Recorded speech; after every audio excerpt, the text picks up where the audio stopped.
Less than a month to go before the 2026 NFL draft. The Jets, with picks 2, 16, 33, and 44, 4 picks inside the top 50, can make really major changes here for the trajectory of the future of this franchise. What will they do, and what shouldn't they do? Let's talk about it.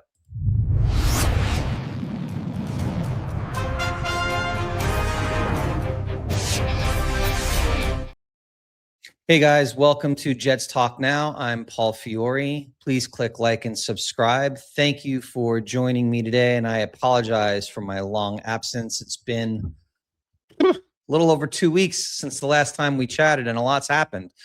I have been inundated with things at work, so I haven't had a chance to record, but I had an opportunity earlier today to spend some time with Jake Assman on his show. We spent a good hour plus talking 2026 draft, and there's a lot of thinking that needs to go into, what the Jets should do.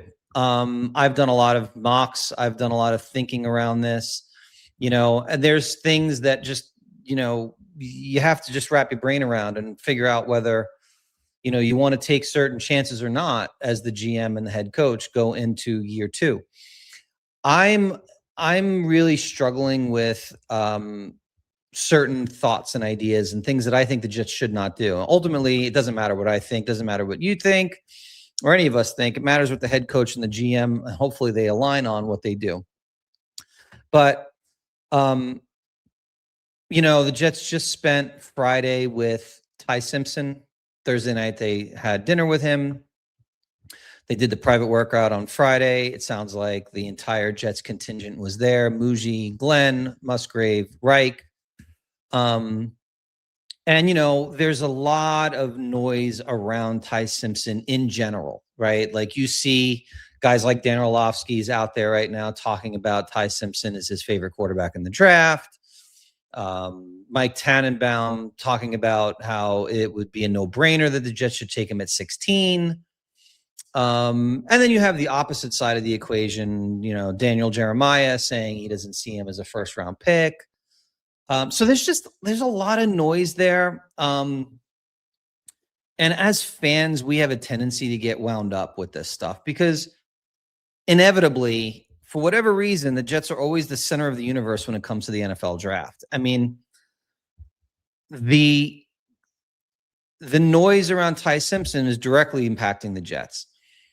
The noise around Arvell Reese and his lack of bend on a drill relative to Ruben Bain, I'll call it Bendgate, as I was joking around with Jake earlier, is kind of hilarious too. This is the time of year where there's smoke screens, there's rumors, there's a lot of stuff that goes on. I think, logically speaking, the Jets need to be doing their diligence on all of these guys at quarterback. All of them. Nussmeier, Klubnik, Aller, who they've already had in at the facility for a workout, Beck, who they were at his pro day, Ty Simpson, where they did the personal, workout. None of that should be an indication on whether they're going to draft any of these guys. And so, we have a tendency as fans to react to these things, me included. But a lot of times this is also positioning because they want other teams to understand that there's interest. It creates leverage as a franchise. We don't really know what these guys are thinking, right? We know they brought Geno in. We know they brought Geno in for a really low amount of money. Essentially for free because they traded then Justin Fields and got Kansas City to pay the $3 million in the contract. So the Jets are paying $3 million to Geno, but KC's paying $3 million to Fields as an offset. Basically, Geno's free for a year for the Jets if you want to look at it from that perspective. Low risk, average-ish ceiling with Geno at quarterback. But he's not a long-term answer. He's 35, going to be 36. We know who Geno is. He's been on a decline for the last couple of years.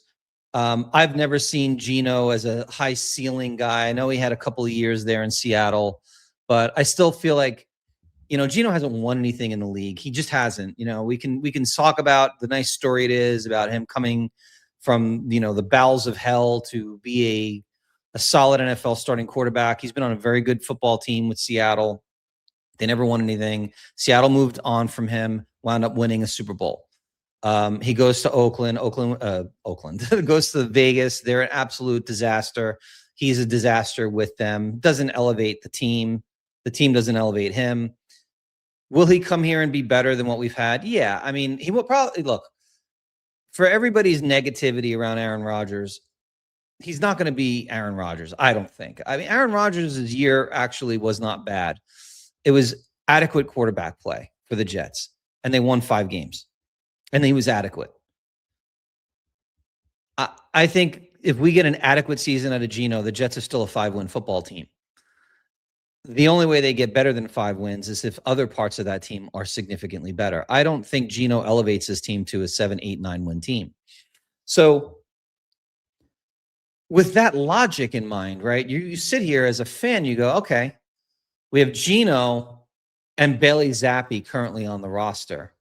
The Jets have to draft a quarterback because you're nothing until you have one. I agree that the Jets need to draft a quarterback. I disagree that it needs to be Ty Simpson at 16. And I when I started this, I said what they should and shouldn't do. I believe they should not in any way. I don't care what Mike Tannenbaum says, Dan Orlovsky says, and I understand those guys get paid to do what they do, and they have way more experience than I do. And I'm just a fan who watches the team. But I watch Ty Simpson's games every year. Every week. I like Ty Simpson. I think he's a good prospect. I don't think he's a top of the NFL quarterback potential prospect. I think he needs to develop. I think he needs time. I think he could be middle of the road when all is said and done. I don't see any elite traits from him that would make me think differently. That's just my personal opinion. And so if I think about where the Jets are, taking a swing at 16 on the quarterback is different than taking a swing on, say, a Jordan Tyson at 16 because he's got an injury history. Taking a swing at quarterback at 16 and being wrong gets you fired as the GM. Taking a swing at a wide receiver at 16 who doesn't work out does not if the rest of your draft is good. Darren Muji is in a place today that he's, I think, in a better place within the organization than Glenn is by the things that he's done to this point. I think his trades have been solid, like above solid. He's always, I can't find a trade where he's lost so far in the trade. I think his free agent signings this year were competent, solid football moves that did not impact your cap space in any way for 2027. He did not sacrifice any 2027 draft capital. His draft in the 2025 draft, I think, netted him at a minimum 3 NFL starters, maybe 1 Pro Bowler, and potential All-Pro in Membu. And maybe 4 starters if we, if we'll see what happens with AZ Thomas and Malachi Moore. I think one of those 2 guys will be a regular starter eventually in the NFL. They had some injury issues last year, but I like what they saw. I think Mason Taylor is a very good football player. I don't know if he's going to be elite. I don't think he's going to be elite. I think he's going to be very good. But day 1 and day 2, he did good. Day 3 was an unmitigated disaster. But as I was saying earlier on Jake's show, he's working off of scouting reports from the previous regime. And when you're thinking about day 3, you're relying on your scouting team to guide you on those decisions. It's a lot easier in rounds 1 and 2 to kind of step in and make your picks based on think about us as fans, right? We could sit here all day long and procrastinate over rounds 1 and 2. But if we're really being honest with ourselves, when you start getting to rounds 4, 5, 6, aside from like the quarterback position that we talk about ad nauseum, some of those 4th, 5th, 6th, 7th round picks are massive projections based on scouting reports that, again, a guy like Muji stepping in year 1 is going to rely on the scouts. So I forgive him a bit on picks like Tyler Barron and Arian Smith, just because I think that was a reliance on a team that he probably doesn't have probably replaced most of. So you walk into 2026 with picks 2, 16, 33, 44. Then there's a gap from 44 to 103. So you don't have a third round pick right now. And then you have 2 fourth round picks. 9 total picks in the draft. If there's anything that I know to be true, is that Darren Muji is someone who enjoys, I think it's part of who he is as the GM, negotiating trades. I would be very surprised if the Jets don't do some multiple trades in this draft. And what I would expect to see happen is potential movement at 33 and potential movement to get back into the third round. Those would be the 2 things that I think you'll see. I think the Jets may leverage their 2 fourth round picks to find a way to get back into the third round if they see someone they really like. I think there's the possibility they try to get back into the back end of first round if there's someone that's falling that they like. But I am steadfast in the belief that if they stick and pick at 2, 16, 33, and 44, I'm not drafting Ty Simpson. Why? Because I don't think his level of upside is enough to warrant selecting him at 16. And at 33 and 44, while it's not as tragic if he fails because it's a second round pick, I believe you can get impact players on day 1 at 33 and 44 that we need to have to build out this roster for the long-term solution of quarterback in 2027. And people are going to say, well, we always talk about the quarterbacks in the next year. There's always somebody going to be, we're going to like them better. But look, I present you this argument. Ty Simpson's the second quarterback in a draft that is historically weak in the position. And we're arguing whether he should be a first round pick or not. That means to me, if you're picking this kid, he should not be anything more than a second round pick. So I can live with them picking him in the second round, and I will root for him if they pick him at 16. But you can't convince me that's the right decision. When you have Arch, Julian Sayin, Dante Moore, CJ Carr, Darian Mensah, Mestamaker, who else? Sorsby. I think I just named 7, and there's probably going to be 8 or 9 guys that are all in this mix. You could argue that Simpson might be better than some of these guys. I'm not arguing that. He's not better than all of them. He's not. I'm sorry. If I'm looking at it, I look at Arch, I look at Sayin, I look at Dante Moore. If Dante Moore came out this year, he would have been above Ty Simpson. Okay? So when I'm evaluating Ty Simpson, it's not against this class. It's against what's coming. And yeah, we expected this class to be good, and it wasn't. But I think this is different. We have 3 first-round picks next year. We can build this roster in a way that puts you in a position where you have a ton of draft capital in 27 and cap space. If you are competent in the draft this year with what they did in free agency this year, you can put yourself in a position where you draft a quarterback in 27 and you can become a playoff team right then and there. And that doesn't mean you can't win 6 games, 7 games this year, because I think I would not be surprised if we're sitting here that the Indianapolis Colts finished with a worse record than the Jets in 2026.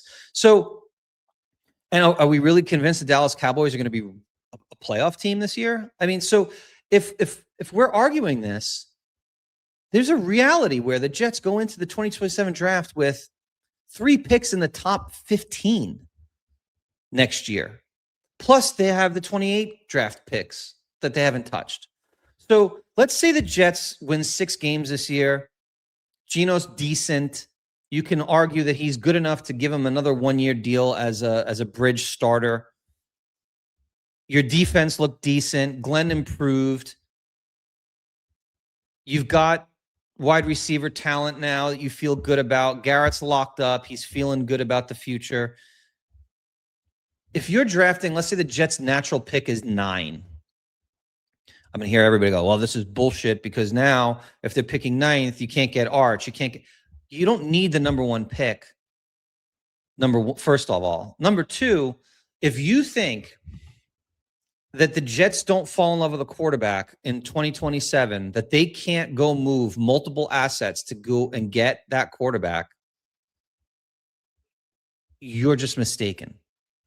The Jets could put together a Godfather offer if they need to go get their guy. And if they've built their roster the right way with 4 really good players in this draft and all that cap space next year, you won't need all 3 first-round picks next year if you just need to go get the quarterback and you're not in a position with your current draft place.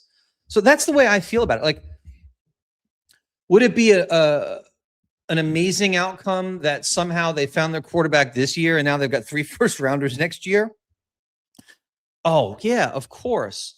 But I don't think you can look at it that way, because here's my issue. If you draft Ty Simpson at 16, you got to figure out whether he's the guy or not. So at some point, Geno's got to sit. Now, where is that? Is that at week 8? Is that at week 12? Is it week 4 because Geno's terrible and looks washed? Let's just call conservatively they're a bad team, but they're not awful. And, they're 3-6. All right, well, I need to figure out. Geno's not really good. He's not awful. He's just kind of blah. All right, I'm going to play Ty now. Ty's awful. And the Jets go from 3-6 to 5-12. They finish the season 5-12, and Ty's bad. You guys think that Muji's keeping his job? Do you think Glenn's keeping his job at a 5-12 season? The quarterback they picked in the first round stinks? No, they're gone. Everybody's gone in that scenario. That's what I mean by the risk of drafting at 16 the QB. You have to know by the end of the year if he can play. And at 16, if you draft him and he can't play, everybody's fired. You're not getting that many swings at the quarterback. You're not. Regardless of how you feel, Justin Fields was a quarterback swing last year. You gave him $30 million guaranteed, a 2-year, $40 million contract. That was your first bet, and you were wrong. You then fired all of your staff, right? Most of your staff. Special teams notwithstanding. If you now, though, bet on Simpson and he's terrible, you think Woody is going to sit there and go, okay, Muji, we're going to let you go and pick a quarterback again because you made the bet on Simpson and we're wrong. Go make the bet this year. And by the way, you can go get the head coach too. No way. It's not happening. But if they pass on Simpson at 16 and he happens to sit there at 33 or 44, which I don't think is, I think it's hilarious to even believe he will be there, but let's just play it out. If he fails at 33 or 44, no one's going to think twice. That's no big deal. So at the very least, he should not be considered in any world before the second round. Okay. What would I do? At number 2, I would love to find someone who's willing to trade up. Why? Because, and this is going to create noise. Well, maybe not create noise because I'm nobody, but this is my perspective. You can vehemently disagree. Bailey, Bain, Reese, Styles, 4 guys. I like all of them. I can justify each one of those guys for various reasons. Bailey, pure pass rush. Bain, his pure athleticism, right? Styles, overall, just an unbelievable football player and something the Jets desperately need. Reese, the projection of what he could be at edge, just top of what he's able to do playing off the ball. All of those guys, every one of them you can make an argument for. I don't care whether you think Arvell Reese has got a bend issue or not. I'm sorry. You can argue. Now, will all 4 of them be stars? No, it's possible and likely that 1 or 2 of them fail. Why? Because it's the NFL and projections, and no matter how smart we are as talent evaluators, in the NFL, they get it wrong. They get it wrong more than they get it right. But I can justify any of those guys. So I would love to trade down. For me, I'd be willing to go as low as 6 or 7 in a trade down. Why? Because I think guys like Love will go. I think worst case scenario, if all 4 of those guys are gone plus Love, and I'm sitting on pick 7 and Caleb Downs is there, I'm not going to cry for that. So in the unlikely chance that I can trade down, I'm going to do it. If not, give me one of those guys at 2. I'm kind of between all 4 of them. I wake up every day with a different view. Then at 16, I'm taking the best available pass catcher at 16. The Jets cannot under any circumstance go into 2026 without someone to take away pressure from Garrett Wilson having to be the guy that gets all the attention. And then expect that man to just continue to show up every week and not get frustrated and potentially ask for a trade. So I like, obviously, the 3 names we all know, and I put them at the tier above. Tate, Lemon, Tyson. Tate, gone. Lemon, likely gone. Tyson is interesting because of his injury history. People are going to say, well, that injury history is scary. It is, but I'm willing to take the risk at 16 for Jordan Tyson because you literally have wide receiver 1 and 1A if he plays and is healthy. You've created, a Cincinnati Bengals-like situation with your wide receivers. That's how talented I think he is. If all 3 are gone, and I think it's likely they will all be gone, I now have to decide between Denzel Boston, Omar Cooper, and Sadiq. Controversial, maybe? I don't think so. And the more I talk through this, the more I believe this to be the right decision. I would take Sadiq at 16 over Boston and over Cooper. Sadiq's physical makeup is so unique and something the Jets desperately need. Even though they just drafted Mason Taylor last year, those are not the same player. Sadiq in the slot lining up is a complete matchup nightmare. He is also a hell of a blocker and will open up your run game more than it is today. Okay? You just don't get guys like him. So I'm a big fan of Sadiq at 16 if the other 3 are gone. I will take any one of those 3 at 16 over Sadiq, but I don't subscribe to Denzel Boston at 16 or Cooper at 16 over Sadiq. And the reason why I say that is because I believe, and this is what, and again, I don't think the Jets, this is what I would do if I was a Jet GM. If I lose out on those 3, I'm drafting Sadiq at 16. And now back at 33, I might double up on pass catcher with another wide receiver, or at 44. So at 33 or 44, I'm getting another wide receiver. I'm getting my hands on one of that second tier of receivers, right? The Surratts of the world, the Concepcions of the world, the Chris Bells of the world, those types of players. Because I think the Jets have spent the whole offseason working on their defense. They didn't really invest at all in their offense. You need weapons. So go get the stud defensive player at 2. Get the unicorn at 16 as the tight end if you need to, or get your wide receiver at 6. So if Lemon's there at 16, I'm taking him at 16, right? And then I have a different feel about 33 and 44. So the way I view it is, if one of the 3 wide receivers is there at 16, I'm taking one of them, and then at 33 and 44, it's BPA. Build out my team. If the 3 wide receivers are gone and Sadiq is there, I'm taking Sadiq at 16, and then I'm taking a wide receiver at 33 or 44. See what I mean? Like how I kind of view it. That's my perspective. And I think there's a chance the Jets could do something like this where they go, let's play this out. Arvell Reese, Sadiq at 16, 33. I don't know. Give me Surratt. Give me Chris Bell, one of those guys. And then maybe they trade out of 44 and they find a way back into the third round and, go from there. As far as QB goes, I'm passing on Ty Simpson and I'm taking a swing rounds 4 or later. What does that swing look like? I'm in the camp of I'm not drafting my backup quarterback. It's in this position.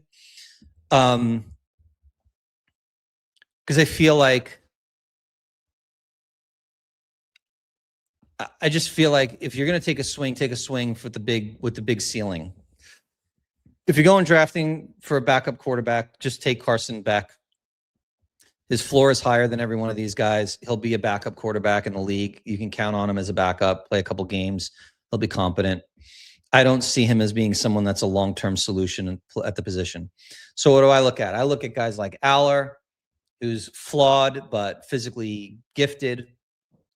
Taylon Green, flawed, physically gifted.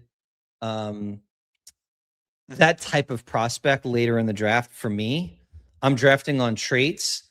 And if the Jets are doing their diligence, which I have no doubt they are, when they meet with these guys, they learn with their ability to process and to think through the playbook and understand what they're seeing. This is why the Giants drafted Dart, right? Daboll had him in a room, and he was super impressed with his ability to process, his thinking on his feet, running through a playbook. That matters a lot. So is Aller someone that could be that guy? I don't know. It's hard to judge Drew Aller from being under James Franklin. Last year he was terrible. The year before that, I thought he was quite good. But they were a limited offense. It was a heavy Tyler Warren offense. I just know the kid's got a cannon. He's 6'5". And I just don't think that happens every day. Taylon Green, physically unbelievable, kind of a super freak athlete. I don't know if he's going to be able to play the position. But I'm taking a swing in rounds 4 or later for these guys, so I'm okay with it. I don't think Garrett Nussmeier, I think he's going to go in the 3rd round. I wouldn't do it. Cade Klubnik, nothing on tape for me excites me about that guy. The kid from, oh my gosh, the lefty, I can't remember his name now. Interesting. Cole Payton. I'd look at him. Interesting, kind of the attitude and mindset you want. I like him. Another guy, 4th round or later, I'm good. That's what I would do at quarterback. So I'm passing on Ty, not because I don't like Ty. I like Ty. I don't like Ty for the Jets.